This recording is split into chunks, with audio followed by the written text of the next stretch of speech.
مساكم الله بالخير ومرحبا تراحيب المطر، شلونكم؟ عساكم طيبين. اليوم سالفتنا عن الشيخ ابن سراح، والشيخ ابن سراح من أمراء منطقة الجوف المعروفة. هذه المنطقة طبعا هذه السالفة اللي راح أتكلم عنها صارت سنة 1253 هجري.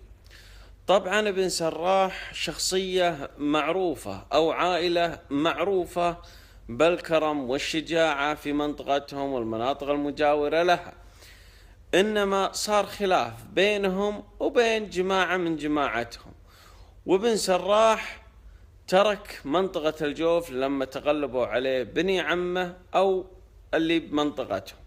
المهم إنه نزح إلى قبائل بالأردن، إلى منطقة يقال لها البلقا. ويوم راح هناك استضاف شيخهم شيخ البلقا، يوم شاف بيته كبير وهو يجي ويصير من ضمن الضيوف.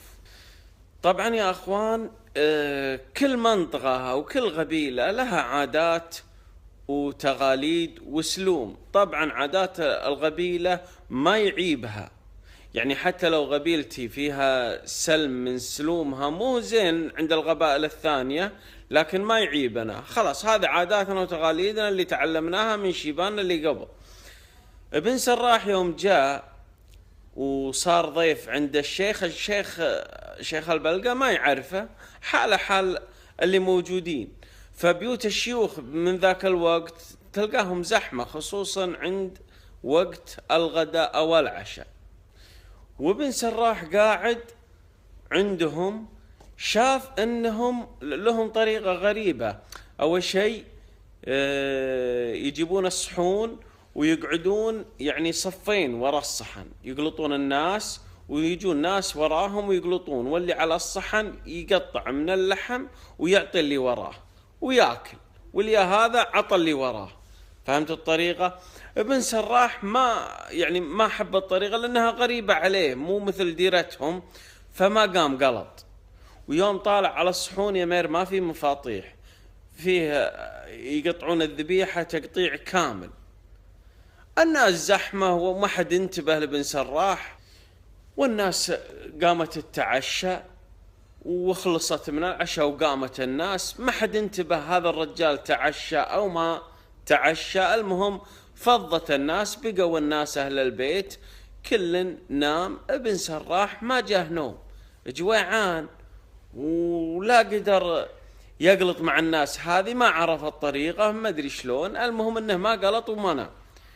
يا فيه ربابة لأهل البيت للشيخ وقمانه، وياخذ الربابة ويقعد يجر عليها بصوت خفيف، ويقعد يجر على الربابة ويقعد يقصد، يوم انه يقول: الله على والشمس بول شعقها، من حدر الزرقاء على نقرة الجوف، يسقي بساتين جميل ورقها يقلط نماها، للمسايير وضيوف أحلى من البلقى، وصافي مرقها ومقلطة للضيف ترعان وكتوف، كم حايل للضيف نجدع شنقها، يقعد واحد ما هو على الزاد مردوف. ويوم خلص من القصيدة يا بنت الشيخ تسمع القصيدة وحفظتها، وهي تروح لابوها وهي تقعده، قالت: يبا ترى ضيفك لغابك. قال: من هو؟ قالت: هاللي قاعد عند النار. قال: وش قال؟ وهي تعد لها القصيدة: الله على والشمس بول شعقها، من حدر الزرقاء على نقرة الجوف. الزرقاء عين مي، يبي حدرها على الجوف. من حدر الزرقاء على نقرة الجوف، يسقي بساتين جميل ورقها، يقلط نماها للمسايير وضيوف، أحلى من البلقى وصافي مرقها، أحلى من البلقى وصافي مرقها، ومقلطة للضيف ترعان وكتوف، كم حايل للضيف نجدع شنقها، يقلط واحد ما هو على الزاد مردوف. درى أنت يا الشيخ هذا، درى أن الرجل هذا ما تعشى ولا ذا قال عشاء، قال قوم يا الخدم خلي يسوون عشاء، وهو يقوم انت الشيخ من مكانه ويروح يما ابن سراح ما يعرفه، ويجي ويقعد يسولف معاه كأنه ما سمع القصيدة ولا طرأ عليها القصيدة كلش، ويسولف وياه ويتعلل هو وياه ويتعلل منازل دياركم نبتها من الأمور هذه. يوم أخذ شوي أبو الساعة هاللون يلعش يوم جاء الحالة، ويقعد يتعشى هو وياه، يقعد يتعشى هو وياه لين شبع ابن سراح وشالوا الصحن من قدامه. يا الشيخ عنده الخدم وعنده الناس ويسحب السنسلة مالت القيد فيها حديدة ثقيلة ما يقدر الرجل يمشي فيها وهو يقيد رجله. قال عوذا يا رجل ليه هاللون؟ قال انت والله قلت لك بيتات وبنتي حفظتهن، وانا البويتات هذه تطق فيني، مدحت اهل الجوف وسبيتني، وانا اليوم والله بيك عندي لين اتأكد من كلامك. قال وشلون اتأكد من كلامي يا رجل؟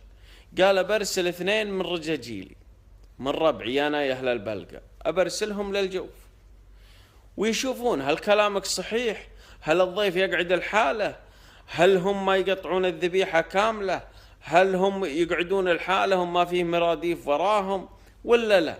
قال يا رجل أخاف يروحون الرجال عفن من أهل الجوف. قال أبد ما أظلمك، أنت وصف لهم البيت اللي تبيه ويقعد يوصف لهم. قال عاد شيخ البلقة قال والله إن جوني أرجال هذه وكلامك طلع مو صحيح راسك إلا قصة. قال أبدهم، وهم يروحون 2 هذيل وهذا مسجون عند شيخ البلقة، وهم يروحون 2 هذيل. يوم جو يا هذاك بيت الرجال اللي وصف لهم وهم يجونه، يا هلا حي الله ضيوف حي الله ضيوف. يوم قعدوا وهذا وهو يذبح ذبيحتين وهو يعزم اللي حوله كله، وقاموا يتداورونه، ناس يقولون قعدوا 10 أيام وناس يقولون 20 يوم، لكن كل واحد يقلط على ذبيحة والحالة. قاموا شي يسوون؟ ياخذون الحنك الأيمن من الذبيحة ويدسونه. قعدوا المدة اللي قعدوا فيها وهم يرجعون لشيخ البلقة، وهم يجون شيخ البلقة. قال يا شيخ البلقة قال علموني وش شفتوا وش اللي صار. قال اللي يعلمك الخرج، وهم يجيبون الخرج وهم يكبونه يا كله حنوك ذبايح ويمين. قال والله من جينا لين رحنا وحنا على غدا وعلى عشاء وكل واحد له ذبيحة، وفعلا الذبيحة من منحرها لذنبتها على الصحن، وإذا قلطنا ما يقلط معنا أحد، إن قلط 1 ولا 2 يواكلون نماكل بس، هذه عاداتهم. وهو يلتفت انت يا شيخ البلقة على الرجال اللي سجنه، قال من انت يا رجل؟ يوم التفت عاد على الرجال اللي كلمه السجين اللي عنده، قال من انت يا رجل؟ قال انا بن سراح. قال انت بن سراح امير الجوف؟ قال لي والله انا بن سراح امير الجوف. وهو يفك يطلق الحديد اللي فيه. قال لي وش جاك وش صار؟ قال والله عالوا علي اقرب الناس وهالحين انا ابي الفزعه منك وبي أطلبك. قال اسمع، أما السالفة بينكم أنا ما أقدر أتدخل، لكن لك مني سلاح. قال لك مني سلاح أبد 30 ذلول كلها أحملها لك أسلحة ورح. قال بس هذا اللي أنا بيه، أنا بمنك سلاح ولا ربعي اللي يبوني واجد، لكن ما عندنا سلاح نصد الناس هذه. قال هو ياخذ السلاح وهو يرجع للجوف وهو يقعد ينادي كبار ربعهم.